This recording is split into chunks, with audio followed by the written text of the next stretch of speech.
আমরা এখন আলোচনা করব আয়তাকার ভেক্টর, যেগুলো মূলত আই জে কে এদের ডট গুণন নিয়ে আলোচনা করব।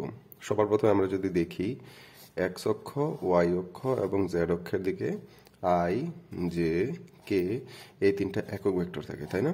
তাহলে আমরা যদি সবার প্রথমে একটু বোঝার চেষ্টা করি যে এগুলো যেহেতু একক ভেক্টর, এগুলো কি ভেক্টর? একক। তার মানে সবগুলোর মান কত? 1।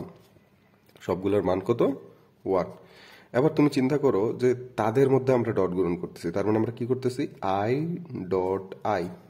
ঠিক আছে, তো I dot I is equal to কত হবে? যেহেতু তাদের মান 1, তাহলে আমরা বলতে পারি 1 ইন্টু 1 কস, অবশ্যই দেখো আই মানে দুইটা এক্স অক্ষের দিকে, তাহলে তাদের মধ্যবর্তী কোণ হবে 0। কস 0 মান কত? 1।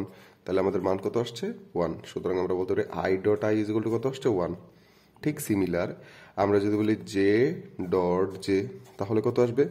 অবশ্যই এটার মানও কি আসবে, যেহেতু একই দিকে 1। এবং কে ডট কে, এটার মান কত হবে? 1। কিন্তু এবার তুমি চিন্তা করো, এগুলা সিমিলার হইল না। একটা হলো আই ডট জে, অপোজিট হইলো। তাহলে আই এর মান 1, জে এর মান 1, কিন্তু তাদের মধ্যবর্তী কোণ কত? খেয়াল করো, আই মানে এক্স অক্ষ, জে মানে ওয়াই অক্ষ, তাদের মধ্যবর্তী কোণ 90 ডিগ্রি। তাহলে কজ 90 এর মান কত? 0। আর 0 দিয়ে আমরা যাকেই গুণ করে আমাদের মান কত আসবে? 0। তাহলে আমরা কত পাচ্ছি? আই ডট জে এর মান পাচ্ছি 0।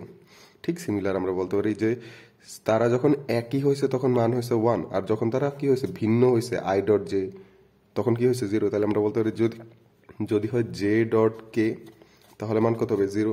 যদি হয় কে ডট আই, তাহলে মান কত হবে? 0। তাহলে আমরা এখান থেকে বলতে পারি ডট গুণনের ক্ষেত্রে একই হলে হবে 1, আর যদি ভিন্ন হলে কি হবে? ভিন্ন হলে হবে 0।